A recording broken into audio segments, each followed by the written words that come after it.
Halo semuanya. Nah, di sini kita akan membahas tentang ragam permasalahan lingkungan akibat perbuatan manusia. Permasalahan lingkungan akibat perbuatan manusia. Lingkungan adalah segala sesuatu yang ada di sekitar kita, termasuk tanah, air, dan udara. Lingkungan yang sehat sangat penting bagi kehidupan semua makhluk, termasuk manusia, hewan, dan tumbuhan. Sayangnya, banyak kegiatan atau perbuatan manusia yang bisa merusak lingkungan. Nah, yang pertama itu pencemaran air. Apa sih itu pencemaran air? Nah, pencemaran air itu adalah air menjadi kotor karena sampah, limbah, atau zat kimia. Nah, contoh perbuatan manusia itu yang pertama membuang sampah seperti plastik, botol, sisa makanan ke sungai, danau, atau laut. Yang kedua membuang limbah deterjen bekas mencuci atau limbah pabrik ke aliran air. Nah, dampaknya apa?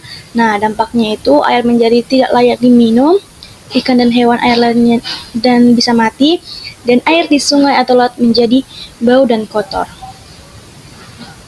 Nah, pencemaran tanah. Apa sih itu pencemaran tanah? Nah, pencemaran tanah adalah di mana tanah menjadi kotor dan tidak subur karena zat-zat kimia atau sampah yang menumpuk. Contoh perbuatan manusia itu seperti membuang sampah plastik dan kaleng yang sulit terurai di tanah, penggunaan pupuk dan pestisida kimia berlebihan pada lahan pertanian.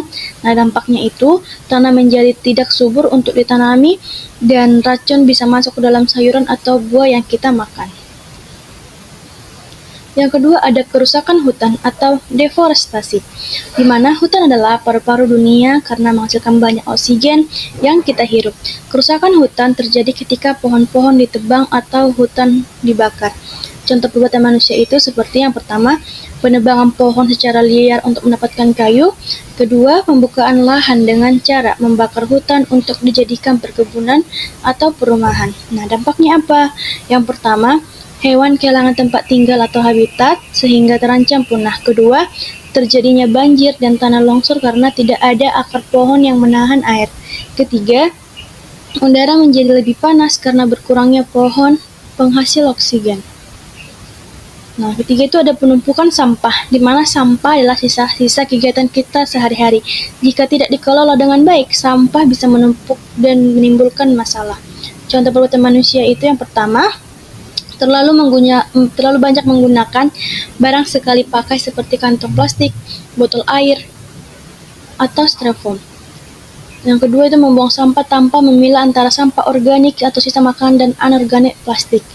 Nah, dampaknya pertama, pencemaran tanah dan air terutama dari sampah plastik. Kedua, menyebabkan bau tidak sedap dan menjadi tempat berkembangnya penyakit seperti nyamuk dan tikus. Nah, solusi apa yang kita bisa lakukan untuk menanggulangi masalah tersebut? Yang pertama, stop membuang sampah sembarangan. Jadi, kita harus membuang sampah pada tempatnya dan mengusahakan memilah sampah seperti plastik, kertas, dan sisa makanan. Yang kedua, hemat air dan listrik. Nah, jadi kita bisa mematikan lampu jika tidak digunakan dan jangan biarkan air mengalir terus-menerus. Yang ketiga yaitu terapkan prinsip 3R, yaitu reduce, mengurangi. Nah, kita harus penggunaan plastik itu harus dikurangi ya. Yang kedua, reuse atau gunakan kembali, seperti yang dapat dilakukan itu tuh menggunakan botol minum seperti tumbler daripada membeli air kemasan. Ketiga itu recycle atau daur ulang, di mana kita mengubah sampah kertas atau plastik menjadi barang berguna.